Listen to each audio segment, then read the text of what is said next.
మనం రోమాపత్రికను ధ్యానం చేసుకుంటూ అందులో ఉన్నటువంటి విషయాలను మనం వచనం వెంబడి వచనం క్షుణ్ణంగా మనం అర్థం చేసుకుంటూ ముందుకు వెళ్తాము. మునుపు వారము రోమాపత్రిక 4వ అధ్యాయము 1 నుండి 3 వచనాలు మనం ధ్యానం చేసుకొని ఇప్పుడు 4వ వచనం నుండి 10 వచనాలు, ఇదంతటికి 25 వచనాలకి ఒకే పేరు. ఏంటి ఆ పేరుంటే నమ్మకము ద్వారా ఏం పొందుకుంటాం. అబ్రహాము చూపిస్తా ఉన్నాడు అక్కడ ఉన్నటువంటి ప్రజలకి. అబ్రహాము కంటే ఇక ఎక్కువ గొప్ప కలిగినటువంటి వ్యక్తి ఎవరు లేరు విశ్వాసంలో. అందుకని అందరూ కూడా అబ్రహాముని ఎందుకు చూపిస్తారంటే అతని కంటే ఇంకా ఎక్కువగా నమ్మినటువంటి వారు లేరు. నమ్మితే ఎలా నమ్మాడు, ఎప్పుడు నమ్మాడు, ఎలా అనేది నీతి ఆపాదించబడింది. ఒక మనిషి నీతిమంతుడుగా తీర్చబడాలి అంటే ఆ రోజుల్లో ఏం జరిగితే నీతిమంతుడు అవుతాడు. మరి ఈ రోజుల్లో ప్రభు వచ్చిన తర్వాత నీతిమంతుడుగా ఎలా తీర్చబడతారు? పాత నిబంధనలో నీతిమంతుడుగా తీర్చబడాలంటే ఏం చేయాలి? క్రొత్త నిబంధనలో నీతిమంతుడుగా తీర్చబడాలంటే ఎలా చేయాలి? అసలు ఎలా వస్తాడు ఈ నీతిమంతులు జాబితాలోకి? అసలు మనం ఉన్నామా? ఒక విశ్వాసిగా లేకపోతే ఒక దేవుని బిడ్డగా మనము ఆ నీతిని పొందుకున్నామా అనేది మనకు అర్థమవుతుందని నేను క్షుణ్ణంగా మీకు అర్థమయ్యడానికి కొంచెం వివరించడానికి నేను నీట్గా రాసి పెట్టాను. మీకు అర్థమైపోతుంది, చదువుకుంటూనే అర్థమైపోవాలి. ఒకవేళ చదువు రాని వాళ్ళన్నా కూడా నేను చెప్పేదాన్ని బట్టి మీరు అర్థం చేసుకుంటే సింపుల్గా అర్థమైపోతుంది అనే ఉద్దేశంతో నేను ఇంకా మీకు సిద్ధం చేశాను. ఏం రాశాను ఇక్కడ? నమ్మకం ద్వారా ఏం పొందుకుంటాం అని అంశం. ఆ అంశంలో ఇవి పాయింట్కి ఇక్కడ మొదటి పాయింట్, నమ్మకం ద్వారా అబ్రహాము నీతిమంతుడుగా తీర్చబడ్డాడు. ఈ విషయము 4వ అధ్యాయము 1 నుంచి 3 వచనాల్లో క్లియర్గా రాస్తుంది. దానికి చాలా ఉపమానాలు చెప్పి, దానికి చాలా సబ్ పాయింట్లు చెప్పి ఎలా నీతిమంతుడు అవుతాడు, అబ్రహాము నీతిమంతుడు అవ్వడానికి పాత నిబంధనలు ఏంటి, కొత్త నిబంధనలు ఏంటి అని నేను చూపించాను. ఇప్పుడు 2వ పాఠకు వచ్చాను ఈరోజు. అందుకని ఇక్కడ పార్ట్ 2 అని రాశాను. ఇక్కడ నీతిని పొందడానికి కారణాలు ఏంటి, నీతిని పొందాలంటే కారణం ఏంటి? ఇప్పుడు ఈ సంభాషణ ఎవరెవరికి జరుగుతుంది? ఈ సంభాషణ అంతా ఎవరెవరికి జరుగుతుందని చెప్పాను. వైమానం చెప్పాను మీకు నేను. ఈ సంభాషణ ఎవరెవరికి జరుగుతా ఉంది? పౌలుకి, యూదులకి. యూదులు అంటే ధర్మశాస్త్రం బాగా తెలిసినటువంటి వ్యక్తికి ఏం చెప్తా ఉన్నాడు? ఏమని చెప్తున్నాడంటే ధర్మశాస్త్రం ద్వారా నిత్య రాజ్యానికి వెళ్ళలేము. ఎందుకు అనే ప్రశ్న వేసినప్పుడు వాళ్ళకి అర్థమయ్యేదానికి చెప్తున్నాను. ఇప్పుడు మనం కూడా దేవుని దగ్గరికి వెళ్ళాలి అంటే ఏమేమి అవసరం మనకి? వాళ్ళకైతే ఏం అవసరము, మనకైతే ఏం అవసరం? అర్థమవుతుందా? దాన్ని బాగా అర్థం చేసుకున్నాక మీకు ఇలా ముక్కలుగా రాశాను. మీకు బాగా క్లియర్గా అర్థమవుతుంది. మొదటి పాయింట్ నేను చదువుదాం. 4 నుంచి 12 వచనాలు చదవద్దు, కానీ 4 నుంచి 8 వచనాలు మొదటి పాయింట్ చదవండి. 4 నుండి 8 వచనాలు. నీతిని పొందడానికి కారణాలు ఏంటి? నీతిని పొందాలంటే కొన్ని కారణాలు వాళ్ళు చెప్తా ఉన్నారు. ఇది ఎవరి సంభాషణ అంటే యూదులు మాట్లాడుతున్నాడు. ఎవరితో? పౌలుతో. అర్థమైందా? ఇప్పుడు పౌలు జవాబిస్తాడు. ఇట్లా మీకు ఇక్కడ సింపుల్ గా అర్థమయ్యడానికి రాస్తాను. పౌలు జవాబు వాళ్ళ యూదుల యొక్క ప్రశ్న. ఇప్పుడు యూదులు ప్రశ్న వేస్తున్నాడు. చదవండి. 4వ అధ్యాయము 4 నుంచి 8 వచ్చిన ప్రశ్న ఏంటి? అక్కడ ఏమని అడిగాడంటే మీరు 1 నుంచి కానీ చదువుకుంటా కనిస్తే ఇంకా చాలా సింపుల్ గా అర్థమవుతుంది. నేను 1 నుంచి చదువు కాబట్టి శరీర విషయమై మన మూల పురుషులకు అబ్రహాముకు ఏమి దొరికినది? అందుకు అబ్రహాము క్రియ అంటే క్రియ అంటే అక్కడ ఏం కనబడింది? మనం 4వ వచ్చిన మొదటి లైన్లో పనికి క్రియకి. క్రియ అంటే ఏంటి అర్థం? పనే కదా. ఇప్పుడు 4వ వచనంలో దాన్నే కొనసాగిస్తా ఉన్నాడు. ఏమని కొనసాగిస్తున్నాడంటే అబ్రహాము క్రియల మూలంగా నీతిమంతుడు అవ్వలేదు కాబట్టి దాన్ని మళ్ళా ఉదాహరించి మళ్ళా ఏం మాట్లాడుతుందంటే పనికి. ఇప్పుడు చదువుతున్నాయి 4వ వచనం. పని చేయవానికి జీతము రుణమే కానీ మీకు అర్థమైందంటే పని చేసే వాడికి జీతం ఇస్తే అది రుణం. ఎందుకని మనం చేసిన పనికి మనకిచ్చే విలువది, దాన్ని రుణమే కానీ దానం అన్నారు. అయితే ఇక్కడ పౌలు ఇక్కడ అబ్రహాము నీతిమంతుడు ఎక్కడ అయ్యాడు? మీరేమనుకుంటున్నారంటే అబ్రహాము క్రియల మూలంగా ఏమేమి చేశాడు? ఆయన అబ్రహాంకి ఏమేమి జరిగింది? క్రియల మూలంగా కొడుకును ఇచ్చాడా? ఇచ్చేదానికి వెనక ముంచోడు, బలి ఇవ్వలేదు కానీ ఇచ్చేదానికి వెనక ముంచోడు. ఒకటి అది పని వాడికి ధర్మశాస్త్రంలో ఉన్నటువంటి దాన్ని వాడు ఎత్తి చూపిస్తా ఉన్నారు. పౌలు గారు యేసు ప్రభు గొప్పోడు, యేసు ప్రభు గొప్పోడు, యేసు ప్రభు గురించే మాట్లాడుతున్నావు నువ్వు. అయితే మేము నమ్ముకున్నటువంటి అబ్రహాము, దావీదు, మోషే ప్రవక్తలు వచ్చినటువంటి మాటలు అవన్నీ ముఖ్యనా? ప్రశ్న ఇది. ఏమా అర్థమవుతుందా? ఈరోజు ఎందుకు బైబుల్ బొమ్మ దగ్గరికి విగ్రహం దగ్గరికి పోతుంటే దీన్నే మనం వేస్ట్ చేసుకుని వెళ్ళాలి. అబ్రహాము అంతకుముందు ఏ పని చేస్తున్నాడని తెలుసుకున్నాం. మనము చంద్ర దేవతను ఆరాధిస్తున్నటువంటి వ్యక్తి. ఆయన అర్థమైనా? చంద్ర దేవతను ఆరాధిస్తున్నటువంటి వ్యక్తి యేసు ప్రభు జస్ట్ అట్లా పోయి అట్లా పలికినందుకే ఆయనకి ఏమొచ్చింది? నీతి వచ్చేసింది. దాన్ని నీతి చూపించడానికి ఎక్కడి నుంచి ఎక్కడికి చెప్తా ఉన్నాడు చూడండి. మరి మీకు ఒకవేళ అర్థం కాకపోతే కొంచెం గొడవ పెట్టి అర్థం చేసుకోవడానికి ప్రయత్నం చేయండి. నీతిని పొందడానికి కారణం ఏంటంటే క్రియల ద్వారా నీతిమంతుడు అవ్వలేడు. అంటే ఇక్కడ ఏంటంటే దాని అర్థం ఇక్కడ రాశాను. పాయింట్ నెంబర్ 1 చూస్తాను. దీన్ని వివరిస్తున్నాను. ఏంటంటే నీతిని పొందడానికి కారణం ఏంటంటే క్రియల ద్వారా నీతిమంతుడు అవ్వలేడు. కేవలము నమ్ముట వలన లేకపోతే విశ్వాసం ద్వారా మాత్రమే నీతిమంతుడుగా అవుతాడు అని పౌలు జవాబిచ్చాడు. దానికి వాడు నా ప్రశ్న వేశాడు. ఎలా ఎట్లా నీతిమంతుడు అవ్వాలంటే కారణం ఉన్నప్పుడు ఏంటి ఆ కారణం అంటే నమ్మడం చాలు అంటాడు. కానీ ధర్మశాస్త్రం వాడికి ఏం నేర్పించింది? మొదటి నుంచి ఆయన అర్థం కాలేదా? మన ఎక్కడ ఉన్నాం? మొదట మనం ఎక్కడ ఉన్నాం? విగ్రహాల దగ్గరే ఉన్నాం కదా. మరి ఇప్పుడు ఎందుకు బయటకు వచ్చాం? అదే చెప్తున్నాడు ఇక్కడ. మరి బాబు ధర్మశాస్త్రంలో స్టార్టింగ్ నుంచి ధర్మశాస్త్రంలో ఉన్నారు మీరు, మంచిదే. కానీ దానివల్ల ఎవరు నీతిమంతులు అవ్వలేదు. ఎందుకంటే ధర్మశాస్త్రం ఏం చెప్తామంటే తప్పు చేస్తే 200 శిక్ష అనుభవించాలి. ఉదాహరణ ఒక మాట చదివిస్తాను. నిర్గమకాండం 3 ఒకసారి. నిర్గమకాండం ఎందుకు అట్లా శిక్ష వస్తుంది? 22వ అధ్యాయం చూడండి. బైబిల్లో ప్రతి ఒక్కటి తీసేదానికి ప్రయత్నం చేయండి. ధర్మశాస్త్రం ఏం నేర్పించింది వాళ్ళకి? పౌలు ఏం చెప్తున్నాడు వాళ్ళకి? నా బోధ కొంత అర్థం కాదు, అర్థం చేసుకోవడానికి ప్రయత్నం చేయండి. పౌలు ఏం చెప్తున్నాడు వాళ్ళకి? క్రియ అవసరం లేదు. నీతిమంతుడు అవ్వాలంటే క్రియ అవసరం లేదు.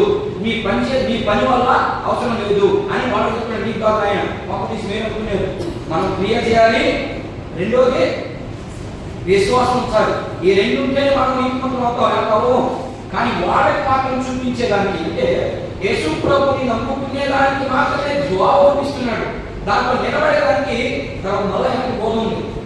అర్థమవుతుందా? ఇప్పుడు మీకు అర్థమయ్యేదానికి బయట నుంచి అంటే యేసు ప్రభుని తెలియనటువంటి వ్యక్తిని మీరు యేసు ప్రభు చర్చికి తీసుకురావా? ఏ చెప్తా నేర్చుకోబోయేది అదే చెప్తున్నాడు ఇక్కడ. ఎందుకంటే వాళ్ళు ఆల్రెడీ అక్కడే ఉంటారు కదా, ఆల్రెడీ దాంట్లో స్థిరపడిపోయింటారు. ఎందుకని అంటే కొత్తలు కప్పులు పూర్వం అన్నీ చేసి దండాలు పెట్టుకొని లేనిపోని తప్పులన్నీ చేసి ప్రభా ఇదిగో టెంకాయ కొట్టి తర్వాత పూలమాలు వేసి ఏదో సమాధానం చేసేస్తే వాళ్ళు చేసే పాపం పోయిందని అనుకుంటున్నారు. వాళ్ళు మనం కూడా అనుకుంటున్నాం. కానీ ఇక్కడ పౌరేంద్ర దాని వల్ల ప్రయోజనం లేదు.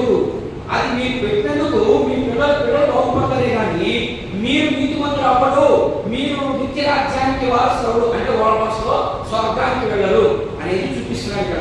ఎలా వెళ్ళరు అంటే ధర్మశాస్త్రం ఏం చెప్తుందో చూపిస్తున్నాడు. వాళ్ళు ఏమనుకున్నారు? క్రియ చేస్తే అంటే దానాలు, ధర్మాలు, ఆచారాలు, పద్ధతులు, ఉభయాలు మీకు అర్థమయ్యేదని చెప్తున్నాను. ఇవేం మాట్లాడకూడదు మనం, కానీ మాకు అర్థం అవ్వాలంటే అలా చెప్పాలి. అర్థమైందా?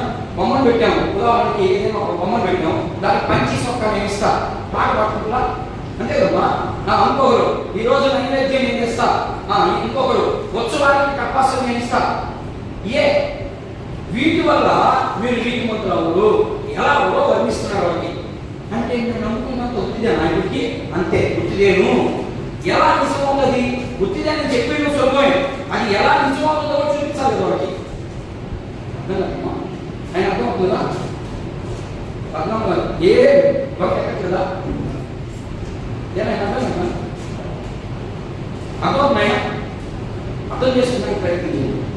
నేను మళ్ళా చెప్తున్నాను, మళ్ళా వివరిస్తున్నాను. మనం నిన్నదాకా దేవుడిని పూజిస్తున్నాం, దేవుడిని దేవతలను పూజిస్తున్నాం. వీడు కూడా ధర్మశాస్త్రాన్ని పూజిస్తున్నారు. అర్థమైందా? ధర్మశాస్త్రంలో ఏం చెప్పబడింది? ధర్మశాస్త్రంలో చెప్పబడిన మాటలే మనం కూడా చేస్తున్నాం. ఏమని? టెంకాయ కొట్టడం, పూలు పెట్టడం, కడ్డీ వెలిగించడం, ఇంకా రకరకాలు చేస్తుంది. వీళ్ళు దీన్ని చేసి మేము రేపు చచ్చిపోతే నిత్య రాజ్యానికి వెళ్తాం అనుకుంటున్నారు. ఎవరు? యూదులు. మనం కూడా నిన్నదాకా ఉన్నాం, మనం కూడా ఎదుర్కొన్నాం. కానీ ఇప్పుడు అన్ఎక్స్పెక్టెడ్ గా యేసు ప్రభు గురించి మనకు తెలిసింది. ఏమని? ఒక మనిషి పాపం పోవాలంటే ఒక మనిషి చచ్చిపోవాలి అంతే. దానికి రక్త తర్పణ జరగాలి. అలా జరిగించుకోలే మనకు మనంగా ఆ నీతిని మనం పొందలేము. కాబట్టి మన కోసం ఆయన ఇచ్చాడు. ఎవరైనా పాపము లేనటువంటి మనిషి ఆయన యేసుక్రీస్తు ప్రభు, ఆయన నీ కోసం నా కోసం చచ్చిపోయాడు. ఆయన ముందు ఎవరైతే విశ్వాసం ఉంటారో వాడు నీతిమంతుడుగా అవుతాడు. ఎందుకు అవుతాడు నీతిమంతుడు అంటే ఆయన పరిశుద్ధుడు కాబట్టి. ఆ పరిశుద్ధమైనటువంటి రక్తాన్ని మనం కడుక్కున్నాం కాబట్టి ఆ పరిశుద్ధమైనటువంటి రక్తంతో మన శరీరం అంతా ఏమైపోయింది? శరీరము, మనస్సు, ప్రతి మనలో ఉన్న ప్రతి పార్ట్ కూడా ఏమైపోయింది ఇప్పుడు? అంతే, అంతా శుభ్రమైపోయింది. సోప్ వేసుకొని రుద్దుకుంటే కంఫర్ట్ పోయిందో అలా మన మీద ఉన్నటువంటి పాపం అంతా ఎవరి మీద వెళ్ళింది? ఇప్పుడు యేసు ప్రభు మీదకి వెళ్ళింది కాబట్టి ఆయన చచ్చిపోయాడు. ఆ చచ్చిపోయాడు కాబట్టి మనం నీతిమంతులే. అయిపోయిందా? అర్థమైంది ఇప్పుడన్నా? అది సింపుల్ గా దీన్ని చెప్పడానికి. వాళ్ళు ఏమనుకున్నారంటే మేము యూదులకి మాకు ధర్మశాస్త్రం ప్రాముఖ్యము, దేవుడు చెప్పిన మాటలు ప్రాముఖ్యం. అంటే నేను ఇప్పుడు దేవుడు కదా అనే ఉద్దేశం. అంటే నేను చెప్పాను దేవుడు కదా, ఆయనంత దేవుడు ఈయనంత దేవుడు కాదు కూడా నేను చూపిస్తాను. కొన్ని మాటలు మీకు లాస్ట్ చివరిలో చెప్తాను. వాడు ఎలా దేవుడు కాదని మనం ఇప్పుడు వచ్చేసామో ఈయన ఎలా దేవుడో మీకు రెండు విషయాలు నాకు గుర్తు చేయండి. లాస్ట్ చెప్పేస్తాను. నీకు ఆల్రెడీ తెలుసు, నేను మొన్న మాట చెప్పాను. అర్థమైందా? అంతే సింపుల్ గా మనం రెండు ముక్కల్లో దేవుని అర్థం చేసుకోవాలంటే రెండు పాయింట్. అర్థమైందా? ఆ రెండు పాయింట్లో మొదటిది దేవుడికి భార్య ఎందుకు? మొదటి పాయింట్, దేవుడు అనే పదానికి అర్థం ఏంటి? స్వయం భౌరుడు. అంటే ఆయన ఏమైనా చేసుకోగలిగినటువంటి కెపాసిటీ కలిగినటువంటి వ్యక్తే. అలాంటి వ్యక్తినే మనము స్వయం భౌరుడు అంటాం. మరి ఈరోజు దేవుడు అనబడిన వారికి ఒక్కొక్కరికి ఎత్తేసి భార్య ఉన్నారు, ఒకరికైతే 10 మంది ఉన్నారు. మరి వాళ్ళు ఎలా దేవుడు అవుతారు? Point number 1. ఒకవేళ దేవుడే అయితే మన కోసం ఏం చేయాలా? దేవుడు అనే వ్యక్తిని, ఎలాంటి వ్యక్తిని దేవుడు అంటాం మనం?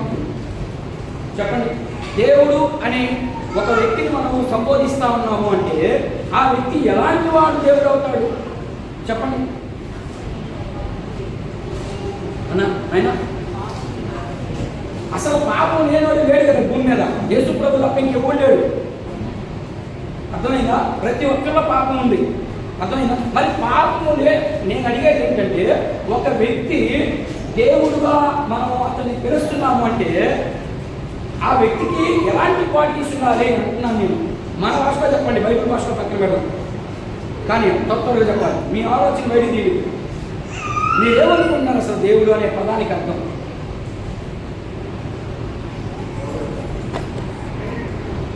ఏనాయనా అర్థమవుతుందా? ఎట్లా దేవుడు చెప్పండి? పరిపాలించి ఓకే, అది కాదు. నేను అది బాధ్యత. మనం పరిపాలించి పోషించేవాడికి వాడిని ఏమంటామంటే, ఉదాహరణ మీ ఆయనమ్మ నిన్ను పరిపాలించాలి, నిన్ను పోషించాలి. అలాంటి వ్యక్తిని ఏమంటున్నాను? దేవుడిగా పూజిస్తున్నావా? బాధ్యత ఆయనది. ఎందుకని నేను చేసుకున్నాను కాబట్టి ఆయనకి అది బాధ్యత. నేను అడిగే దాని గురించి మాట్లాడలేదు. ఒక వ్యక్తి దేవుడు, ఉదాహరణకి ఫలాని వ్యక్తి దేవుడు లాంటివాడేగా, లాంటివాడే కానీ దేవుడితో పోల్చబడలేమను. దేవుడు లాంటి వాడని పోల్చుతా ఉన్నవారికి కానీ దేవుడు ఎవడైనా అలాంటి వ్యక్తిని ఎవరిని అంటాం? నువ్వు విన్నామన్నా. ఎలా అంటే నేను నా వ్యక్తిగత జీవితం అంతా చక్కగా కనబడుతూ ఉన్నప్పుడు ఒక వ్యక్తి వచ్చి నన్ను రక్షించి వీడు చేసింది నేను తప్పులేదు అని చెప్పగలిగి నన్ను విడిపిస్తాడు చూడు, వాడిని ఏమంటాడు? దేవుడు ఆలోచన అని రాకపోతే నాకు మరణ శిక్ష, అంతే కదా. అది అలాంటి వ్యక్తినే దేవుడు అంటాడు. మరి అలా ఎవరైనా చేయగలిగారా? ఇది నా పాయింట్. వాళ్ళు ఎవరు చేయలేకపోయారు కదా. వాళ్ళు ఎవరు చేయలేనప్పుడు ఎట్లా ఉంటారు వాళ్ళు దేవుడు? అర్థమవుతుందా? వాళ్ళు ఎలా దేవుడు అవుతారు అంటే, దేవుడు అవ్వాలంటే కొన్ని క్వాలిటీస్ ఉండాలి. ఆ క్వాలిటీస్ మనం గమనించాం కాబట్టి బయటకు వచ్చాం. మరి గమనించిన వాళ్ళు ఇంకా అక్కడే ఉన్నారు. దాన్నే వర్ణిస్తున్నారు ఇక్కడ. ఇదిగో మీరు విశ్వాసంగా ఉంటే చాలు, మీరు అక్కడ ఏం చేయాలా? పని చేయాలనుకున్నాడు.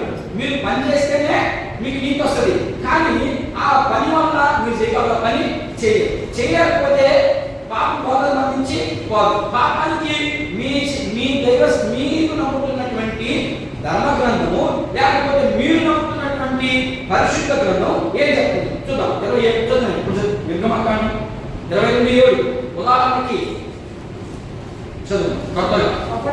ఒకడు సొమ్మైనను సామాన్లైనను జాగ్రత్త పెట్టుకొనుటకు తన పొరుగువానికి అప్పగించినప్పుడు అది ఆ మనుషుని ఇంట నుండి దొంగిలింపబడి ఆ దొంగ దొరికిన వారు దానికి రెండింతలో ఏం చెప్తుంది ఇక్కడ? ధర్మశాస్త్రం ఏం చెప్తుంది అంటే వాళ్ళకి అర్థమైన దానికి, నేను ఏదైనా ఒక సొమ్ముని మీకు పెడితే అది మీకు తెలియకుండా దొంగెత్తుకోకపోతే ఆ దొంగగాన్ని దొరికితే వాడు ఎంత చెల్లించాలంట? ఎత్తుకోబోయింది 100 రూపాయలు, చెల్లించాల్సినంత ఆ 100 రూపాయలతో కలిపి 300 చెల్లించాలి మొత్తం. అంటే డబుల్ చెల్లించాలి. అది చూపించాడు. మరి ఇప్పుడు ఎట్లా? మేము నీకు మొత్తం అవ్వదా? మరి ఎలా అవుతావు నీకు మొత్తం? అదే ఇక్కడ ప్రశ్న. నీతిని పొందడానికి కారణం ఏంటంటే మీరేమనుకుంటున్నారంటే పని చేస్తున్నాం మేము. ఏంటి ఆ పని అంటే ధర్మశాస్త్రంలో ఉన్నటువంటి కార్యలే క్రియలే పని. ఆ పని చేస్తున్నాం కాబట్టి మీరు నీతి మంత్రులు అనుకుంటున్నారు. లేదు, మీరు నీతి మంత్రులు అవరు. ఎందుకని? ధర్మశాస్త్రం ఎలా చెప్తుంది, మీరెలా అనుకున్నారు? వేరే అనుకున్నారు. కానీ అది తప్పు అన్నప్పుడు వాళ్ళకి కొంత స్పందన వచ్చింది, అర్థమైంది. అవును కదా, ఎవరు చేయలేదు కదా, మరి ధర్మశాస్త్రంగా చెప్పుందే. అప్పుడైతే మనం ఇంతదాకా విశ్వసించింది శూన్యమేనా? తప్పు కాదు. అక్కడ శూన్యం అంటే దాంట్లో ఏమి దొరకదని నాకు అర్థం. అయితే ఇప్పుడు మాకు దొరకాలంటే మేము ఏం చేయాలి పౌలు గారు అన్నప్పుడు, పౌలు డైరెక్ట్ గా మీరు విశ్వాసం ఉంచండి అని చెప్పకుండా చూడండి ఎంత తెలివిగా సువార్త చెప్తున్నాడు. ఈ రోజు సువార్త ఎలా ఉంది, ఆ రోజు సువార్త ఎలా ఉందో మీరు బాగా గమనించాలి. ఇప్పుడు పౌలు చెప్పొచ్చు, పౌలు గారికి వచ్చారు సజెషన్ కోసం. ఈ రోజు జగన్ ఏదైనా తప్పు జరిగితే ఎక్కడికి వెళ్ళాలి? ఎక్కడికి వెళ్తాం? తప్పు జరిగిన వాటిలో ఇప్పుడు ఒక పెద్ద మనిషి కావాలి. ఆ పెద్ద మనిషి ఎలా డీల్ చేయాలి కేసుని? నేను మా కొట్టుకున్నా, కొట్టుకున్నప్పుడు కొంచెం దూరం అయింది, పెద్దదైనప్పుడు నేను ఎవరికి వెళ్ళాలి? ఒక విశ్వాసగా ఒక పాస్టర్ దగ్గరికి వెళ్ళాలి. నాకంటే పెద్ద సేవకుడికి వెళ్ళాలి. పెద్ద సేవకుడికి వెళ్ళినప్పుడు ఆయన ఏం చేయాలి? నోటి మాటతో చెప్పకూడదు. అదే పౌలు దగ్గరికి వచ్చాడు. నిజమేంటో తెలిసిన వాడికి నిజం తెలుస్తుంటే పౌలు డైరెక్ట్ గా భార్య కదా నువ్వు భర్తకు లోబడి ఉండాల్సిందే అని చెప్తే భార్య ఒప్పుకుంటా? ఒప్పుకోదు. మరి భర్తని నువ్వు భర్తవు కాబట్టి నువ్వు తగ్గించుకోవాలా అని చెప్తే భర్త ఒప్పుకుంటాడా? ఎక్కడ చేయాలి? వాళ్ళ అమ్మకి వాళ్ళ ఆయనకి తెలిసేది ఇంత ముందు ఇది తెలుసున్నాం. అందుకనే పౌలు ఏం చెప్తున్నాడంటే, మరి బాబు మీరు ఇప్పుడు అక్కడి నుంచి మీరు ఉన్నదాన్ని శూన్యము అని నేను చెప్పాను కదా, దాన్ని నాకంటే ముందు ఒక ఆయన చెప్పాడు. ఎవరైనా దావీదు చూడండి దావీదు కీర్తన 32 చూడండి ఒకసారి. 32:1-2 దావీదు ఏం చెప్పాడు చూద్దాం. ఎక్కడ చదవాలి మీరు అర్థం కాకపోతే మళ్ళా ఒకసారి మేము అలా విద్యుత్ పెట్టుకోండి. యెహోవా చేత అంటే మీరు నమ్మినటువంటి ధర్మశాస్త్రం, యెహోవా ధర్మశాస్త్రం నుంచి యెహోవా లేదా ఆయనే రాసినటువంటి మాటకి యెహోవా చేత ఎవడు నిర్దోషిని ఎంచబడతాడో ఆ వ్యక్తి ధన్యుడు. అంటే ధన్యుడు అంటే ఎవ్రీ భాషలో దానికి చాలా పదాలు ఉన్నాయి. ధన్యుడు అంటే వాడికి ఏది రాదని అర్థం. దాన్ని చూపిస్తున్నాడు. దాన్ని ఇప్పుడు యూదులకి చూపిస్తూ ఇదిగో అతిక్రమం ఒప్పుకుంటే అవుతుందా? నిర్దోషాన్ని ఎంచబడాలి. నిర్దోషాన్ని ఎంచబడాలంటే ధర్మశాస్త్రం చెప్పింది ఖచ్చితంగా దానికి పాపానికి విలువే లేదు. ఖచ్చితంగా చచ్చిపోవాల్సిన మనిషి, పాపం చేసినటువంటి వ్యక్తి పూర్తిగా వారు పాపం తాత్కాలికంగా పోతుంది, కానీ చచ్చిపోయిన రోజు మాత్రం ఖచ్చితంగా నరకానికి వెళ్ళాలి. ఇప్పుడు నరకానికి పోకుండా ఉండాలంటే మీరేం చేయాలి? సింపుల్ చెప్తున్నాడు చూడండి. అతిక్రమములను విడిచిపెట్టిన వారు తమ్ముడు. చదువు మాత్రం కింద చదువుకుంటాను, అదే కదా చెప్పింది. ఏమని చదువు అదే చదువు. యెహోవా చేత నిర్దోషి ఎవరు? నిర్దోషి నిర్దోషి ఎలా అవుతాడు చెప్పండి. అర్థమవుతుందా? నిర్దోషి ఎలా అవుతాడు అంటే చేసిన దాన్ని ఒప్పుకున్నప్పుడు మాత్రమే నిర్దోషి అవుతాడు. నేను చేసేసి నేను చేయలేదంటే నిర్దోషి అవుతాడు. సాక్ష్యాలు ఉన్నాయి, ఇక్కడ పక్కాలు ఉన్నాయి చేసేవని. మరి అలాంటి సాక్ష్యాలు ఉన్నప్పుడు నేను నిర్దోషిని, నేనేం తప్పు చేయలేదు అని అంటే కుదరదు. ఖచ్చితంగా నువ్వు తప్పు చేసావు కాబట్టి ఇప్పుడు నేనేం చేయాలా? అదే కొట్టాడు ఇక్కడ. నేను పాయింట్ నెంబర్ 1 అని పెట్టి అతిక్రమములను విడిచిపెట్టేవాడు తండ్రి. అతిక్రమం నీకు విడిచిపెట్టాడు, నీకు మారుమనసు రావాలి, నీకు రక్షణ రావాలి, నీకు యేసు ప్రభు గురించి ఖచ్చితంగా అంతో కొంత తెలియాలి. అప్పుడు మాత్రమే నీకు విడిచి ప్రభు దగ్గర వస్తాను. ప్రభా, నా పరిస్థితి నేను చేయాలని చేయలేదు, నాకు అలిమిగా చేశాను, లేకపోతే ఆ సందర్భాన్ని బట్టి నేను చూడకూడదని నా మనసు చెప్తున్నా, నా కళ్ళు చూసేసేది, లేకపోతే నా చేతులు వాటి మీదకి వెళ్ళిపోయినాయి, నా వల్ల ఏం కాలేదు, దయచేసి నన్ను క్షమించుకున్నావు అంటే ఏమైనా అర్థం? అతిక్రమంలో విడిచిపెట్టినావు అర్థం. సింపుల్ అర్థమవుతుందా? అతిక్రమం విడిచిపెట్టాలని ఏం చేయాలి? తప్పు చేయమా మనిషి? రక్షించబడిన వ్యక్తి తప్పు చేయడా? ఖచ్చితంగా తప్పు చేస్తాడు. ఏదో ఒక ప్రతి నేనంటాను రోజులో కనీసం 24 గంటలుంటే అందులో 8 గంటల తర్వాత అంటారా? 8 గంటల తర్వాత 12 గంటల తర్వాత 8 గంటలు మాత్రమే నిద్రపోతాం. 8 గంటలు నిద్రపోయి ఇకపోతే 8 గంటలు ఉన్నాయి, 24 గంటల్లో 8 పోతే ఇంకెన్నున్నాయమ్మా? 16 గంటలు ఉన్నాయి. ఈ 16 గంటల్లో ఎన్ని తప్పులు చేస్తాం చూడండి. చేయమమ్మా, ప్రతి మనిషి తప్పు చేస్తాడు. ఆ తప్పుని విడిచిపెట్టుకునే దానికి మాత్రమే మనము ప్రభువులో చేయేస్తున్నాం. వారం ప్రభువులు ఎందుకు పెట్టారంటే కారణం ఇది. మనం ఈ రోజు చేసిన తప్పులే మనకు గుర్తుండవు. నెలకు ఒకసారి తీసుకుంటే ఎంత గుర్తొస్తాయి? అందులో మనమేమన్నా ప్రార్థనా పరునా? మనమే ప్రార్థనా పరులు కాదు. ప్రార్థనా పరులు అంటే ఏదో పోయి రావడం కాబట్టి ఏదో పోయి చేస్తే ప్రార్థన అయిపోదు. నువ్వు ప్రతిరోజు పశ్చాత్తాపడాలంటే, నెలకు రోజు మళ్ళీ తీసుకోవాలంటే నువ్వు కనీసం దేవుడితో 2 గంటలు గడపాలి రోజు. అప్పుడు 2 గంటలు సంవత్సరానికి తీసుకుని ఇబ్బంది లేదు. ప్రతిరోజు 2 గంటలు దేవుడితో గడిపితే అప్పుడు నీ పాపాలన్నీ ఏ రోజు ఆ రోజు ఒప్పుకుంటా వస్తావు కాబట్టి అవన్నీ నెలకు ఒకసారి సంవత్సరానికి ఒకసారి పోతాయి. నేను ఎందుకు వారం పెట్టాను అంటే, ఎందుకు నేను ఆరాధనకి ముందు రాండి అంటున్నానంటే వచ్చిన ముందు సిద్ధపడతారేమనే ఉద్దేశంతో, కానీ అట్లని మీరు ఆరాధన చేయకుండా ఉన్నవాడు చెబుతాను నేను మళ్ళీ ఈయన చెప్పానా? తప్పు, అది శిక్ష. నాకు మీకు అంటే కొంచెం తొందరపడతారు, people కొంచెం ముందుగా వచ్చేందుకు ప్రయత్నం చేస్తారు అనే చెప్పాను. కానీ అప్పటి నుంచే మీరేమి వెనక వచ్చిన వాళ్ళకి ఏం చెప్పకుండా నేను చెప్తున్నా, వాళ్ళు నాతో పాటు రాండి, వాళ్ళు తీసుకునే దానికి వాళ్ళు ఒప్పుకోరు. అది పెద్దకోసుకోవడం జరగదు. కానీ బాప్టిజం ఫెలోషిప్ వాళ్ళు ఆరాధన అయిపోయే వాళ్ళు అయిపోతే వెనక్కిపోవాలి. వాళ్ళ సిస్టమ్ అప్పుడు, అందుకే వాళ్ళు భయం అర్థమైందా? కానీ ఆ శాపం మేము తెచ్చుకోవాలి. నాకు ఇంటికి వచ్చిన వాళ్ళు నేను ఊరికే మీరు త్వరగా వస్తారు సిద్ధపడతారనే ఉద్దేశించాలని కానీ అట్లేమి ఉండదు. సరే, ఇక్కడ అతిక్రమంలో విడిచిపెట్టి ఎప్పుడు ఒప్పుకోవాలి. మనం ఎప్పుడైతే ఒప్పుకుంటామో ఇప్పుడు ఏమైందమ్మా? మన పాపం అంతా పోయినప్పుడు మనకి నీతి ఎలా వస్తుంది? ఒప్పుకున్నావు, పోయింది. కానీ పాపం ఏమొచ్చేసింది? నీతి వచ్చేసింది. ఎలా వస్తుంది? ఉచితంగా మేము గమనించి మనపడలేదు. చూడండి, మన దేశంలో మేలు దేవుడు ఎంత మేలు చేస్తున్నాం చూడండి. ఆ మేలు మనం అనుభవించినప్పటికీ కూడా మనం ఆయనలో స్థిరపడలేకున్నామంటే కారణం ఏంటి అంటే, మీకు నిజంగా పాప క్షమాపణ ముందుకు లేదు. మారు మనసు వచ్చింది. మారు మనసు వస్తే నీకు వచ్చింది. పాపక్షమాపణ రాలేదు మనకు. అది వస్తే మనం సింపుల్ గా ఉచితంగా తీసేసుకోవచ్చు. ఆయన చూద్దాం కొన్ని మనం రోమపత్రిక 3:21 చూద్దాం ఎలా తీసుకుంటాం. కొన్ని విషయాలు చూపిస్తున్నాడు ఇక్కడ.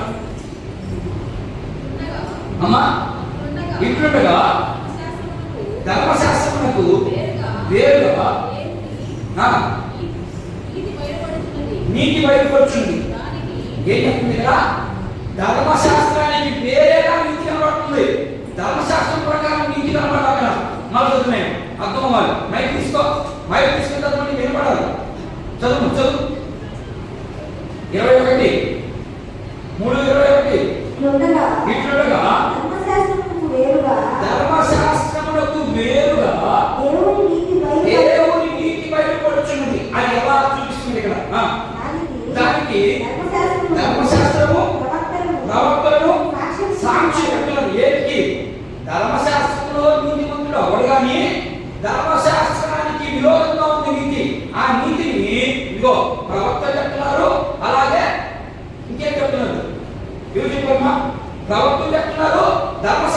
ధర్మశాస్త్రం కూడా సాక్షి ఇస్తాం. ఇది నీతి అంటే క్రియ మూలంగా నీతి అవ్వదు, నువ్వు చేసిన పని వల్ల నీతి అవ్వదు.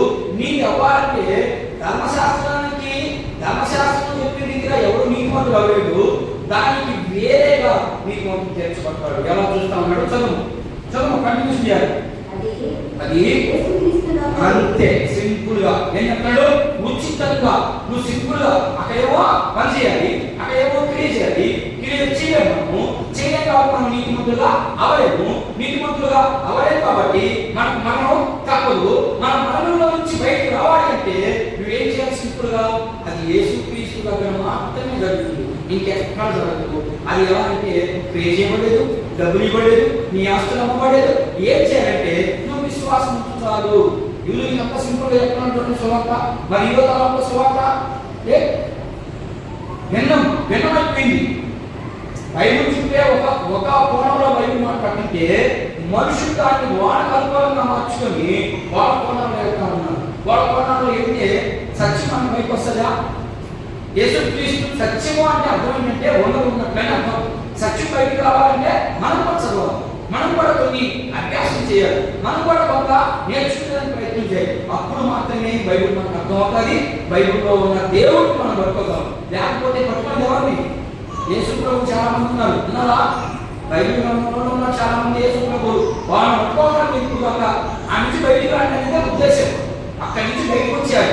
అసలైన యేసు ప్రభువుని పట్టుకునే దానికి ఇదిగో అసలైన యేసు ప్రభు ఈ మాటలు చెప్తున్నాడు. ఈ మాటల ప్రకారం ఉన్న మన జీవితం ఉంటే ఖచ్చితంగా ఒక అభివృద్ధి ఉంటుంది. ఒకవేళ లేకపోతే ఈ రోజు విడిచిపెట్టుకుంటా నీ అతిక్రమములను ఏం చేయాలి? అతిక్రమం విడిచిపెట్టి దేవుడి దగ్గర దేవుడు నిన్ను తీసుకుంటాడు. నిన్నే దూరం చేయి తీసుకుంటాడని ఎందుకు చెప్పాడు. ఇప్పుడు ధర్మశాస్త్రం ఎలా చెప్తుంది? అదే చెప్తున్నాడు. ధర్మశాస్త్రం నీతిమంతుడుగా ఒక వ్యక్తి తీర్చబడడు, ఖచ్చితంగా తీర్చబడడానికి ఈ ధర్మశాస్త్రానికి ఉన్నటువంటి దాన్ని కొట్టివేయడమే. ఇంకా చాలా జాగ్రత్తగా తుడిపివేయడమే, తీసివేయడం. ఇది కొట్టివేయబడిందంటే అప్పుడు తుడిపికి ఎవరైనా ఎక్కుతున్నారా? ఎవరు ఎక్కేది? ఇప్పుడు ఎవరైనా అదే కొట్టివేయబడింది. సింపుల్ గా అర్థమైందని అంటే అడిగితే ఇంకా యేసు ప్రభు చనిపోతాకే ప్రత్యక్ష పురాణంలోకి రెండున్నాయా? ఆవరణకు పరిశుద్ధ స్థలం. ఈ పరిశుద్ధ స్థలంలోకి ఆవరణలోకి పోవాలంటే ధర్మశాస్త్ర సంబంధమైన క్రియలు ఉంటే తప్ప ఇంకెవరు రావట్లేదు. అర్థమైనా? ఇప్పుడు అందరూ చేస్తున్నారే, ఇప్పుడు అందరూ కుటుంబం చేస్తున్నారే. కారణం ఏంటి? దీన్ని యేసు ప్రభు కొట్టేశాడు. దీనివల్ల ప్రయోజనం లేదు. మీరు ఎక్కచ్చు, తిరగచ్చు. కొంతమంది మేము ఈరోజు బౌల తీసుకోమండి, కారణం ఏమంటామా అంటే నాకు శరీరంలో లోపాలు ఉన్నాయి, నేను లేదు ధైర్యం లేదు, తీసేసాడు దేవుడు. సింపుల్ కొట్టారేశాడు. నీ శరీరంలో నాకేం పని, నాకు కావాల్సిన అది శుద్ధి చేసుకున్నా తీసుకో, అది లెక్క. దాన్ని కొట్టివేశాడు కానీ తీసివేయాలి ఆయన. అందుకని మత్తయి సువార్త 3వ అధ్యాయం మాకు ఏం కనబడుతుందంటే ప్రవక్తలు వచ్చినమైనను ధర్మశాస్త్రమైనను నేను కొట్టివేయవచ్చునని మీరు అనుకుంటున్నారేమో. లేదు, దాంట్లో ఒక సున్నా తీసిను, ఒక సున్నా కలపను. ఉన్నది దేవుడు ఏం చెప్పాడో దాన్ని కరెక్ట్ గా చేస్తానికి వచ్చాడు చేశాడు. అందుకని ఇప్పుడు చేసినందువల్ల దీన్ని ఏం చేశాడు? సింపుల్ గా సింపుల్గా మీరు చేయకపోయినా ఏమి ఇబ్బంది లేదు. ఎందుకని నేను అక్కడికి వచ్చాను, నేను చేసేసాను కదా అని నా నీతి మీ మీదకి వచ్చేస్తాను. అందుకని అబ్రహాము చూపిస్తున్నాడు. అప్పుడు అబ్రహాము ఉన్నప్పుడు యేసు ప్రభు లేదు కదా. ఆలోచించింది ఎప్పుడన్నా? అబ్రహాము ఉన్నప్పుడు యేసు ప్రభు లేదు కదా, మరి ఎలా నీతిమంతుడు అయ్యాడు? చూపిస్తాను నాకు. ఏ నిమిత్తంగా? ధర్మశాస్త్రాన్ని కొట్టివేశాను, నేను చేసేసాను కాబట్టి కొట్టివేయడు. ఇప్పుడు నంబర్ 3 చదవండి. దీనికి ఇంకా కొన్ని వచ్చిన చదవాలి, చూద్దాం ఒకసారి. 6వ అధ్యాయం చూడండి. 6వ అధ్యాయం 23b రోమపత్రిక 6వ అధ్యాయము 23వ వచనంలో బి భాగాన్ని చదవండి. అయితే దేవుని కృపావరము మన ప్రభు అయిన ఏంటంట? కృపావరం అంటే ఉచితంగా. కృప అంటే ఏంటి? ప్రేమ. నేను ప్రేమించేసాడంటే ఉచితంగా ఇచ్చేశాడు. నువ్వు అడిగితే ఆయన కాదన్నాడు, నువ్వు అడిగితే అడిగితే ఇస్తాడు. ఎప్పుడు? నువ్వు విశ్వాసంగా ఉండాలి, నీకు మానవలసి ఉండాలి, నువ్వు కూడా క్రియేట్ చేసానికి పని చేయాలి. అప్పుడు మాత్రమే నీవు సింపుల్గా తీసేసుకోండి. ఒక ఆయన నాకు, నేను అప్పుడు రక్షించబడలేదు, నాకు రక్షణ వచ్చింది తెలుసా? నేను పాస్టర్ అయిన తర్వాత వచ్చింది నాకు రక్షణ. నిజం చెప్తున్నాను, పాస్టర్ కాకుండా రక్షణ కావాలి.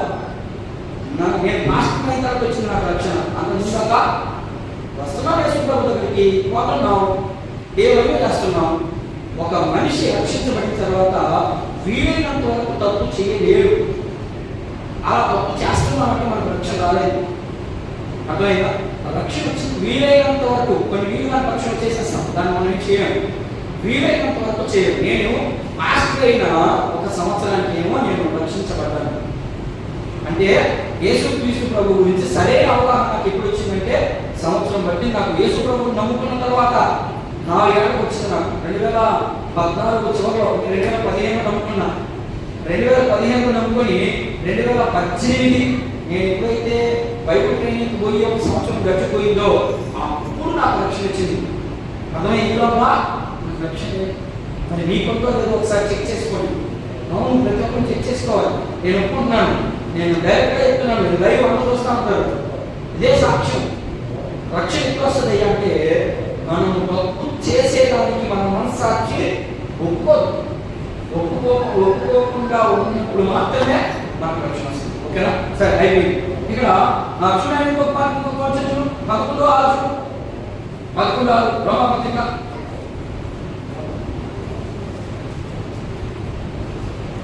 11 రోమపత్రిక. అది కృపచేతనైనను ఏం చెప్పేశాడు? సింపుల్గా చూడమ్మా, అది కృప అంటే అర్థమేంటి? అది ప్రేమ చేతనే కాకుండా నువ్వు చేసిన క్రియల వల్ల విశ్వాసం రాదు. నువ్వు నీతిమంతుడు అవ్వలేవు. నీతిమంతుడు అవ్వాలంటే అది కేవలం కృప చేతనే. దేవుడు నిన్ను ప్రేమించాడు అంటే నీకు వచ్చింది. నువ్వు ప్రేమించబడ్డావు కాబట్టి నువ్వు చర్చికి వచ్చావు. ప్రేమించబడ్డావు కాబట్టి నీకు మారు మనసు, బాప్తిస్మము, దేవుడి మాటకి లోబడ్డావు కాబట్టి ఇదంతా లోబడ్డానికి కారణం ఏంటంటే ఆయన నిన్ను ప్రేమించాడు. అందుకని యోహాను సువార్త 6:44 ఏముంటుంది? నా తండ్రి వారిని ఆకర్షిస్తే తప్ప వాళ్ళ దగ్గర కాదు. అంటే ఆయన ప్రేమిస్తేనే మీరు లోకం నుంచి సపరేట్ అయ్యి చర్చికి వచ్చావు. చర్చికి వచ్చిన నువ్వు లోకంలో ఉన్నటువంటి ప్రజలలో సపరేట్ ఉండాలి. అది అని చెప్పేది. నీకు ఒక క్యాటగిరీ ఉండాలి, నీకు ఒక ప్రత్యేకత ఉండాలి. ఆ ప్రత్యేకతలో నువ్వు నిలబడినప్పుడు మాత్రమే నీకు అన్ని ఆపాదించబడతాయి అని కొన్ని వచనాలు చేశారు. అయితే ఇప్పుడు ఒక ప్రశ్న వేస్తున్నాను. నీకు వచ్చేసిన తర్వాత సామెతల గ్రంథము చూడండి, చదవండి. సామెతల గ్రంథము 17వ అధ్యాయము 15వ వచనం చూడండి ఒకసారి. ఇక్కడ ఇద్దరు ఉన్నారు ఇక్కడ చూద్దాం, వాళ్ళ పరిస్థితి ఏంటి చూద్దాం.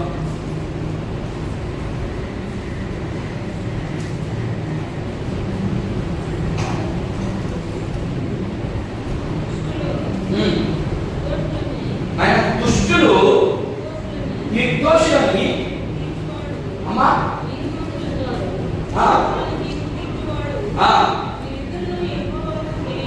ఏంటంట? ఆయన ఒకసారి మైక్ తీసుకుంటున్నాం, నాకు ఇవ్వండి. ఏంటంట? ఇవి రాసేవాడు దుష్టులు నిర్దోషులని. ఇప్పుడు మనం ఎవరే? యూదులు ఎవరు? యేసు ప్రభువుని నమ్మనటువంటి వారందరూ ఎవరు?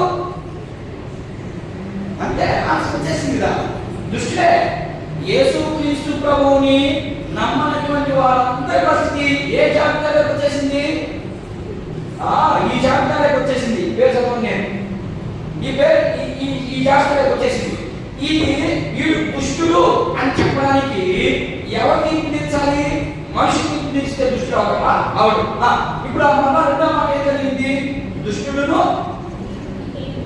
దుష్టుడు నీతిమంతుడుగా ఎలా తీర్చబడ్డాడు అంటే కేవలం కృప ద్వారా మాత్రమే. అంటే సింపుల్ ఆన్సర్ కూడా ఎంత వస్తా ఉన్నాడు, ప్రశ్న వేసుకుంటూ చూపిస్తా ఉన్నాడు దేవుడు. సామెతల గ్రంథాన్ని తీసుకొచ్చి సామెతల గ్రంథంలో సొలొమోను మహారాజు కూడా చాలా గొప్ప, యేసు ప్రభు కంటే గొప్పవాడికి యేసు ప్రభువుని పరిచయం చేయడానికి ఇగో మీ సొలొమోను చెప్పాడు మాట ఏమని? దుష్టుడికి నీతిమంతులుగా తీర్చబడాలంటే అది ఈ విశ్వాసం ద్వారానే అవుతుంది, కానీ క్రియల ద్వారా అవ్వదు. మీకు బాగా అర్థమవుతుందంటే ఇంతటితో ఈ భాగం ముగిసిపోయింది. ఏ భాగం ముగిసిపోయింది? అతిక్రమంలో విడిచిపెట్టేవారు అన్నట్టు. ఇప్పుడు అన్నీ ఏం చేయాలా? మనం కూడా విశ్వాసంగా మనం ఉన్నాం కాబట్టి మన అతిక్రమం, మనం చేసినటువంటి పొరపాటు చర్చలు జరుగుతూ ఉంటాయి. వాటన్నింటినీ ఎప్పుడైతే ప్రభు దగ్గర ఒప్పుకుంటావో నీకేమొచ్చింది? నీతి నీకేముంటుంది, లేకపోతే పడతా ఉంటుంది నీ మీదకి. ఏంటి? నువ్వు ఇప్పుడు కిందకి వచ్చింది, దాన్ని కూడా వివరిస్తాను. నువ్వేమి నేర్చుకోవాలి చెప్తాను. ఇప్పుడు దాకా ఏమి నేర్చుకున్నావు? దీంట్లో నీతిని పొందడానికి కారణాలు ఏంటి? పని వల్ల అవదు, క్రియల వల్ల అవదు. మరి ఎలా వచ్చిన అబ్రహాంకి నీతి? సింపుల్ గా నమ్ముకున్నాడు, విశ్వసించాడు, వచ్చేసింది. దాంట్లో నుంచి మనం ఏం నేర్చుకోవాలి? మనం కూడా క్రియ చేయకుండా విశ్వాసంగా ఉంటే నీతి వస్తుంది. నో, రాంగ్ ఇది. ఎందుకని? ప్రకటన నిబంధన ప్రకారము క్రియ ఉండాలి, రెండవది విశ్వాసము. ఈ రెండు కొనసాగాలి. రైలు బండి నడవాలి అంటే రెండు చక్రాలు ఉండాలి. ఒక చక్రం మీద బండి నడవదు. ఒకవేళ నడిచినా కొంత దూరమే పోతుంది, తప్పన పడిపో. అందుకని చూపిస్తాము ఎలా చేస్తే మీరు నీతిమంతుడు అవుతాడని చెప్పాడు. అయిపోయింది. ఇంతతో ఈ రెండవ భాగం. ఈ మూడవ భాగం నీతిని పొందినట్లు గుర్తేంటి? నీతిని పొందుకున్నాడు కదా. ఎవరు పొందుకున్నాడు? నేను ఎవరి గురించి మాట్లాడతాను? అబ్రహాం గురించి. నీకు ఎలా పొందుకున్నాడు ఆయన? సున్నతి కదా, అంతే కదా. నీతి పొందుకోవడం అంటే విశ్వాసం ద్వారా అన్నాం కదా. మరి మేము అబ్రహాం సంతానం కదా, మేము సున్నతి పొందుకున్నాం కదా. దేవుని పిల్లలు పాత రోజుల్లో ఎలా దేవుని పిల్లలు అయ్యారు? ఏం అర్థం కాదు, నాకు అర్థం కాదు. ఇప్పుడు నీతిమంతుడు అయ్యాడమ్మా. ఎలా అయ్యాడు? విశ్వాసం ద్వారా నీతిమంతుడు అయ్యాడు. చదువుకుంటే వచ్చాము, అర్థమైందా? అయితే నువ్వు నీతిమంతుడివి అని నాకు ఒక గుర్తున్నది. ఏంటా గుర్తు? సున్నతే కదా, సింపుల్ కదా. దేవుని బిడ్డ అబ్రహాము దేవుని బిడ్డ ఎలా అయ్యాడు? అక్కడికి పొరపాటు విశ్వాసం లేదా? ఉంది. విశ్వాసం ఉన్న ఒక గుర్తున్నా నీకు. మనకు మన దేవుని బిడ్డ ఎలా గుర్తు? తలపు వేసుకుంది దేవుని బిడ్డ, రాజకీయ నాయకులు వేసుకుని తలపలేదు. అదే గుర్తు.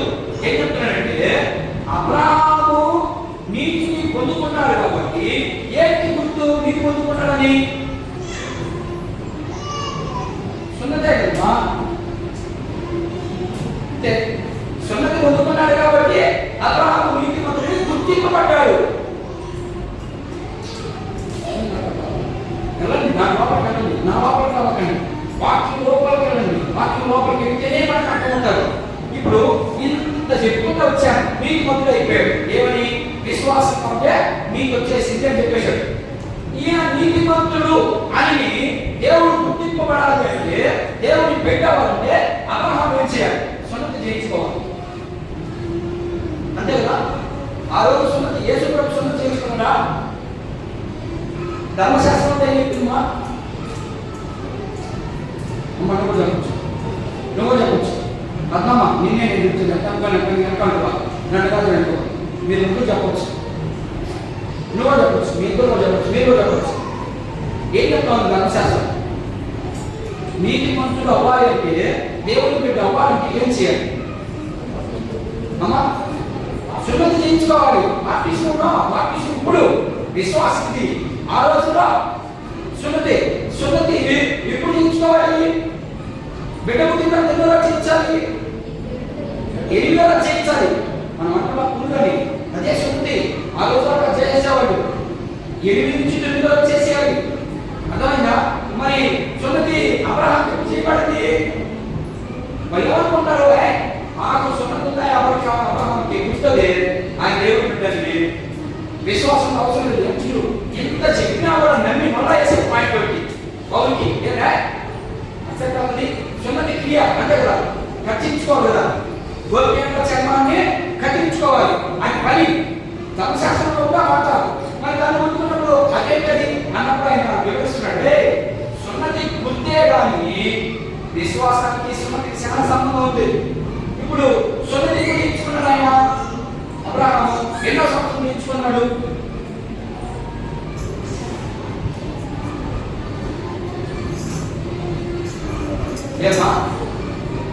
ముందు అంటే యేసు ప్రభుని, లేకపోతే యేసు ప్రభుని నీతిమంతుడివి అని చెప్పగలిగే సున్నతి చేయించుకున్నాడా, లేకపోతే చెప్పిన ఎన్ని సంవత్సరాలు సున్నతి చేయించుకున్నాడు? అబ్రహాము పిలిచింది ఇప్పుడు ఎన్నో అధ్యాయులు పిలిచాడు? 12 అధ్యాయులు పిలిచాడు. అప్పటికి ఎంతో ఆయన వయసు 70 సంవత్సరాలు. 70 సంవత్సరాలు. సున్నతి ఎప్పుడు చేయించాలా? 8వ చేయించాలి. అప్పటికి ఏమైంది? క్రియ కాదు. క్రియ అంటే 8వ అయిపోయింది. అప్పుడు దేవుని బిడ్డ ఆయన. మరి ఇప్పుడు దాకా 70 సంవత్సరాలు దేవుని బిడ్డ ఆయన దేవుని బిడ్డ కాదు. ఇప్పుడు పిలిచాడు, పిలుస్తూనే వచ్చాడు, వస్తూనే కక్షించుకున్నాడా? లేదు. ఎప్పుడు కక్షించుకున్నాడు? యేసు ప్రభు పిలిచిన తర్వాత 14 సంవత్సరాలు సమర్చించుకున్నాడు ఆయన. అంటే మొత్తం ఎంత? 70 ఇంచు 14 ఎంత? 70 ప్లస్ 14 ఎంత? 84 ఏళ్ళకైతే ఆయన సున్నతి. 84 ఏళ్ళకైతే నీతిమంతులుగా తీర్చబడడానికి ఇది సాలంటున్నారు. ఏంటి మీరు? ఇది క్యాన్సర్, ఇది తప్పు. మీరు అనుకున్న తప్పు. సున్నతి జస్ట్ గుర్తంతే, దానివల్ల ప్రయోజనం లేదు. దానివల్ల నువ్వు నీతిమంతుడవు, దానివల్ల నువ్వు పరలోక రాజ్యానికి బావు, దానివల్ల ధర్మశాస్త్రం పెళ్లి చేసుకున్నావు. అంత సింపుల్ గా చెప్తున్నాడు. అబ్రహాము చాలా గొప్పవాడు చెప్పుకుంటారు మీరు, మంచిదే. ముందు పక్కెక్కోవాలి, ఆ తర్వాత మనం మన గురించి చెప్పాలి. ఏమ్మా నేను ఎక్కలేదు, మన ఎక్కలేదు వాటికి బయట వచ్చే ఉన్నావు కదా, ముందు పక్కెక్కోవాలి మనం. ఎందుకంటే మనం అవాయిడ్ చేస్తారు. యేసుక్రీస్తు ప్రభు గురించి బయట కాదు, స్టాప్ చేసేస్తారు. వాళ్ళు చెప్పిందే గొప్ప అంటారు. అందుకే మనం ఏం చేయాలా? వాడు పక్కెళ్ళాలి ముందు. అవును చెప్తున్నదంటే అవగాహన సబ్జెక్ట్ తీయాలి. అప్పుడు సైలెంట్ వస్తుంది. లేకపోతే నువ్వు చెప్పిన తప్పు అన్న పక్కనే నీకు అసలు మాట్లాడి పక్కేపు మాట్లాడితే వాళ్ళ సబ్జెక్ట్ రాదు. అందుకని నేను ఏం చేశాను? వాళ్ళ పక్కేకి వెళ్ళిపోయిన తర్వాత మనకు బయట తప్పు చెప్పాలి వాళ్ళకి. అప్పుడు వాళ్ళకి ఒక కనెక్ట్ అవుతారు. అది చాలు. 10 సంవత్సరాలు ఏం బాధపడతాడు? బతుకుంటే దేవుడు పోతే అది సువార్త. ఇప్పుడు ఏమైందమ్మా? 84 సంవత్సరాలకి ఆయన స్వయం చేయించుకున్నాడు. దీనివల్ల నీతిమంతుడు అయ్యాడా? 12వ అధ్యాయంలోనే ఎక్కాడు ఆయన. చూద్దాం ఆ మాట చూద్దాం. చదవండి ఒకసారి ఆ మాట. ఆదికాండము 15:6. ఆదికాండము 15:6. అబ్రహాము సున్నతికి ఇప్పుడైంది నేను కూడా గుర్తు చేస్తాను. ఇంకొన్ని విషయాలు ఉన్నాయి. ఏంటంట? 15వ అధ్యాయంలో నమ్మాడు, 12వ అధ్యాయంలో నమ్మి బయటకు వచ్చాడు. ఇక దేవుడు మాట్లాడలేదు ఆయనతో. 15వ అధ్యాయంలో మళ్ళా పోయాడు. ఈ 12వ అధ్యాయం నుంచి 15వ అధ్యాయానికి 2 అధ్యాయాలు 7 సంవత్సరాలు గడిచిపోయాడు. అన్ని దినాలు మౌనంగానే ఉన్నాడు. దేవుడిని హెచ్చరికలేదు. ఏం చేసిందబ్బా? నన్ను పిలిచేయలేదు, కనపడలేదు, నడిగా ఏమనలేదు, మౌనం కనతే లేచి వచ్చేయమన్నాడు. వచ్చేసాడు, జీవిస్తామన్నాడు. అలా 15వ అధ్యాయంలో కనపడ్డాడు. దేవుని వాక్యం వచ్చి యేసు ప్రభువే కనపడింది. దేవుని వాక్కు అంటే యేసు ప్రభువే అర్థం చేసుకోండి. దేవుని వాక్యం అలా వచ్చింది, అలా మాట్లాడింది. ఏం చేశాడు? నువ్వు నమ్మావు, నువ్వు నమ్మినందుకు నేను నిన్ను ఆశీర్వదిస్తాను. నీ పిల్లకాయలు ఎలా అయిపోతాయంటే ఓ ఈ జన్మంతా ఈ ప్రపంచం అంతా వాడే అన్నాడు. అబ్రహాము అనుకోవాలి. ఇచ్చాడు నాకు 80 ఏళ్ళు వచ్చేసినాయి, ఇంకేమన్నా నాకు పిల్లకాయలు పుట్టేది ఏమన్నా అర్థం యేసు ప్రభు అని అడిగారా? నమ్మాడంతే, జస్ట్ నమ్మాడంతే. అక్కడే అన్నాడు. చూశాడు, ఎవరో అన్నాడు, ఏం కనబడుతున్నాయి నీకు అన్నాడు. చొక్కలు కనబడుతున్నాయి అన్నాడు. అయిపోతాయి నీ జనాలు. ఎక్కడమ్మా అబ్రహాము ఉన్నప్పుడే అంత జనం వస్తానని చెప్పాడు ఆయన. చేశాడా? చేశాడు. అంత గొప్ప వ్యక్తి ఆయన. యేసుప్రభు అంటే అంశాలు సంపూర్ణ. ఇప్పుడు యేసుప్రభు పక్కన పెట్టి యెహోవాయే దేవుడు అంటే యేసుప్రభు దేవుడు కదా, పరిశుద్ధాత్మ దేవుడు కదా, అది చాలా రకాల విభిన్నమైనటువంటి బోధలు వచ్చేస్తాయి. చాలా విభిన్నండి. అయితే ఇప్పుడు ఏం చెప్తాడు ఈయన? అక్కడ చూస్తే 15:6లో మళ్ళీ పడ్డాడు 12వ. ఇప్పుడు 3వ 17:19 17వ అధ్యాయం 9 వచ్చింది. చదవం కొత్త చదవండి. కొన్ని విషయాలు మనం నేర్చుకున్నాం, ప్రయత్నం చేద్దాం. ఇప్పుడు అబ్రహాము స్మృతి 12వ అధ్యాయం వచ్చాడు, ఆ కనబడ్డాడు. 15వ అధ్యాయం కనబడ్డాడు. ఇప్పుడు 17వ అధ్యాయం కానీ పోయి మళ్ళా చదవం 17:9. నీవు మాత్రమే కాక నీ తర్వాత వారి తరములో నీ సంతతియు నాకును నీకును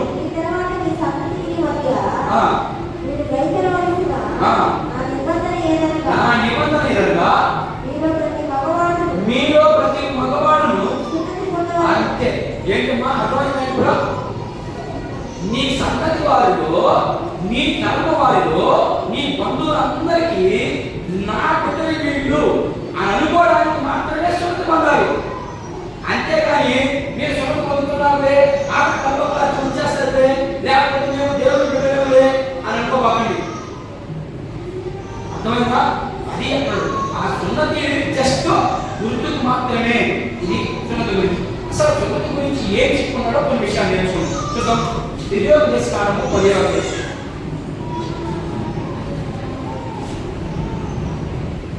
ద్వితీయోపదేశకాండము 10:16 చూద్దాం. ప్రకటన చదవండి 2 మాటలు.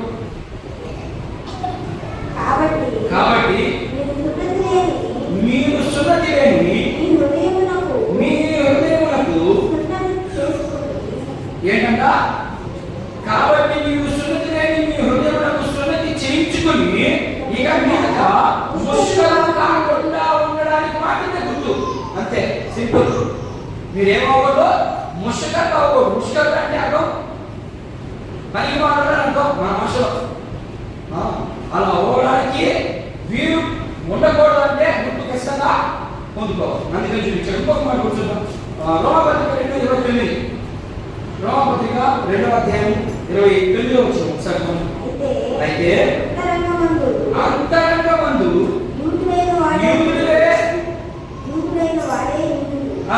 ఏంటంగా చూడండి సింపుల్ చెప్పేశారు ఆయన. అంతరంగమందు ఎవరైతే యూదుడై ఉంటాడో అంటే దాని అర్థం ఏంటంటే మీకు ఆల్రెడీ చెప్పుకున్నాడు ఏమని? ఇదిగో కన్యక గర్భవతి ఒకది, కుమారుడు ఒకడు, ఆయనే యూదులకు రాజు అని మీరు ఇప్పుడైతే హృదయంలో గ్రహిస్తారో. మీరు గ్రహించలేదు, అందుకనే వాడికి గ్రహించమని చెప్తున్నాడు. మీరు గ్రహించలేదు కానీ ఎవరైతే గ్రహిస్తాడో వాడు మాత్రమే యూదుడు. అంటే బుద్ధికి యూదుడికి లింక్ పెట్టాడు. మన అక్కడ కష్టంగా ఉందమ్మా, వచ్చమా కష్టంగా ఉందమ్మా, కష్టంగా ఉంటుంది. సత్యం అక్కడే ఉంటుంది. చేరు ఇంత లోపల ఉంటుందా? ఎవరు అదే సెకండ్ ఇస్తే గుడ్డ తాగేస్తాడు. కొంచెం చేరు తప్పిస్తే పక్షుగా దగ్గర బాగా బాగా ఉంటుంది. అంతే, నిజం అలాగే ఉంటుంది. కానీ నేను చెప్పే దాంట్లో మీకు ఎక్కడ డౌట్ ఉన్నా నాకు ఎప్పుడు ఎనీ టైం ఫోన్ చేయొచ్చు. ఎనీ టైం మీకు నేను జవాబించాలని సిద్ధంగా. అట్లా మీకు సత్యం ఉన్నది ఉన్నట్టుగా చెప్పాలి అంటే కొంచెం ఎక్కడ బట్టి ఎక్కించుకోవాలి మనం. నాకైతే 6 నిమిషాలు పిచ్చిపోయింది. ఏం చెప్పేది ఒకటి, బోర్డు చెప్పింది ఒకటి. ఏం చేయాలి నేను? అప్పుడు నేను 8 దినాలు చేసిన బట్టి అంతా పోయింది. నేను నమ్ముకున్నదే 35 ఏళ్ళకి. 35 ఏళ్ళు 5 ఏళ్ళు పోయింది, 40 ఏళ్ళు పోయింది. ఇంకా అయిపోయాడు 40 ఏళ్ళు నా జీవితం. 40 ఏళ్ళు లోపల చేయాలి సేవ. అది సేవ. ఇప్పుడు చేసే సేవ కాదు, స్వార్థం. ఎక్కడ నాకు బాగోదని పర్లోక రాజ్యానికి రావాలి స్వార్థంతో చేస్తున్న సేవ. ఈరోజు అసలు నిగరమైనటువంటి క్రైస్తవ బిడ్డ బజ్రీగా నుంచి స్టార్ట్ చేస్తాడు సేవ చేయడానికి. వాడు క్రైస్తవుడు, వాడు బిడ్డ. నిజంగా మనంతా అబద్ధికునే నిజం చెప్తున్నాను నేను. ఇది నిండు వాళ్ళు. కానీ మనం మాత్రం ఖచ్చితంగా దేవుని పని చేస్తున్నాం కాబట్టి లైఫ్కుండా చేస్తున్నాం. అదుపు చేస్తున్నా రాబోతు మనకి భరిస్తాయి. వీలైనంత వరకు అక్కడ కుటుంబాన్ని నుంచి పోకపోని చెప్ప నేను కుటుంబాన్ని చూసుకోవాలి, దేవుని పని కూడా చేసుకుంటారు. అప్పుడు మన పర్లోక రాజ్యంలో బహుమానాలు ఇంకా చూద్దాం. రోమపత్రిక 29 కొలస్సీయులకు రాయబడిన పత్రిక 2:11 లాస్ట్ చివరి మనం చూద్దాం. ఆ తర్వాత బాప్టిజం గురించి నేను కొన్ని విషయాలు చెప్పి ముగిస్తాను. మా కొలస్సీయులకు రాయబడిన పత్రిక 2:11 మీరు క్రీస్తు సున్నతి యందు శరీరేచ్ఛతో కూడిన ఏం చెప్తున్నాడుగా మళ్ళీ ఒకసారి మీరు క్రీస్తు సున్నతి పొందుకున్నారు కాబట్టి శరీరేచ్ఛ అంటే శరీరంలో ఒక కార్యం జరిగింది కాబట్టి ఏ స్వభావాన్ని ఆత్మ స్వభావాన్ని వదిలిపెట్టగా ఆత్మ స్వభావాన్ని ఏం చెప్తున్నారుగా నీకు శరీరానికి మాత్రమే కలిగింది ఏంటి సున్నతి ఆత్మది సున్నతి కదా కుదరదా అందుకని హృదయాన్ని పక్కన పెట్టి మేము శరీరంలో బాగున్నాము అని అనుకుంటున్నారు మీరు అట్లా అనుకుంటే ప్రయోజనం లేదు ఇంకా చదువు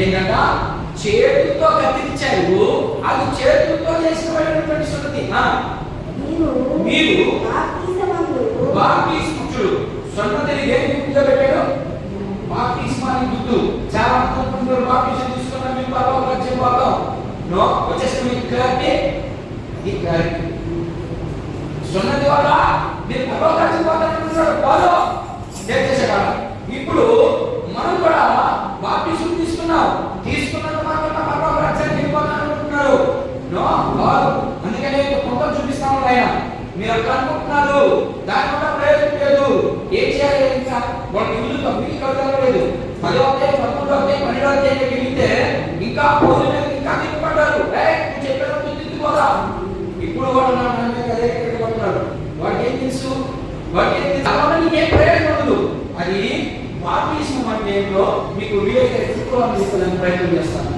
అసలు బాప్తిస్మం ఎక్కడి నుంచి వచ్చింది సున్నతికి బాప్తిసానికి గుర్తు అసలు ఏమి సంబంధం అక్కడ సున్నతి ఏం చేసుకున్నారు గోపి యొక్క చర్మాన్ని కత్తిరించుకున్నారు అది సున్నతి మరి బాప్తిస్మం ఏం కత్తిరించుకున్నారు మీరు ఏం కత్తిరించుకోలేదు సింపుల్ పోయాడు పాస్టర్ ముంచాడు వేసాడు మరి దాన్ని పొందుకోవాలంటే దానికే పరలోక రాజ్యం లేదంటే నువ్వు నేర్చుకుంటే పరలోక రాజ్యం వస్తుందా చాలా నేర్చుకోవాల్సింది మనం కాబట్టి వీలైనంత వరకు పేతురు రాసినటువంటి 2వ పత్రిక చాలా లాస్ట్ మాట చేసి ముగించాను నేను లాస్ట్ మాట చేసి ముగించాను 1వ అధ్యాయం పేతురు రాసిన మొదటి పత్రిక 2వ అధ్యాయం 12 వచ్చింది 2:12 పేతురు రాయబడినటువంటి పత్రిక చదువుదాం అన్ని జనులు చూడండి యేసు ప్రభు అంతరంగంలో శుద్ధి చేయబడిన ప్రతి ఒక్కరు కూడా అతను చెప్పేది అక్కడైతే అన్ని జనులతో పోల్చి మాట్లాడుతున్నాడు ఒక విశ్వాసం మనం ఏం నేర్చుకోవాలంటే నీ అంతరంగంలో శుద్ధి కాకుండా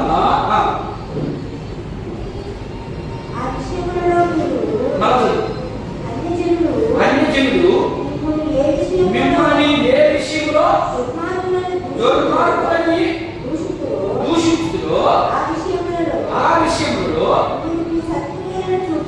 ఏం చేయాలట ఇప్పుడు దాకా విశ్వాసం చెప్పారు వెంటనే క్రియ మీ సత్క్రియ చూసి వాటిని బట్టి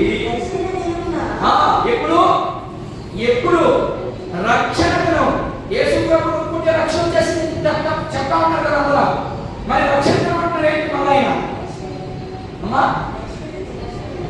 మళ్ళా రోజు వాటిని బట్టి దర్శన దినమా ఎప్పుడు దర్శిస్తాం రక్షణ అన్నదే దర్శనం అన్నదే ఎప్పుడు దర్శిస్తాం 1000 ఏళ్ల పాలన అయిన తర్వాత వస్తుంది దర్శించే దినం ప్రభువుని ఎరిగే దినం అది దర్శించే దినం అంటే యేసు ప్రభువు చూసేది గొర్రెలు మేకలు వేరు చేసే రోజు అది మనలో గొర్రెలు ఉన్నారు మేకలు ఉన్నారు మనం అనుకుంటున్నాం గొర్రెలు అనుకుంటున్నాం నో మేకలు ఉన్నాయి మేకలు వేరు చేస్తాడు గొర్రెలు వేరు చేస్తాడు గొర్రెలు మాత్రమే వస్తాయి ఏంటి మేకకి గొర్రెలు మాత్రమే పోతాయి పచ్చి మీనాకి మేకలు ఏం చేస్తాయి మేకలు ఏం చేసుకుంటారు లక్షణంగా మటన్ చేసుకుని కైమా చేసుకుని తింటారు అంతే అందుకనే నీట్గా చెప్తా ఉంటే మనకి ఇంకా కూడా అర్థం చేసుకున్నానికి ప్రయత్నం చేస్తాం. ఒకవేళ ఈరోజు మనకి ఇప్పుడు బాగా క్షుణ్ణంగా అర్థమైంది, ప్రభు ఇంతేనా, ప్రభు ఇలానా అని మీరు కానీ మీకు కానీ పశ్చాత్తాపం కానీ వచ్చినట్లయితే మీరు ఖచ్చితంగా నాతో పాటు మోకరించి ప్రభా మేము బాప్టిజము జస్ట్ గుర్తే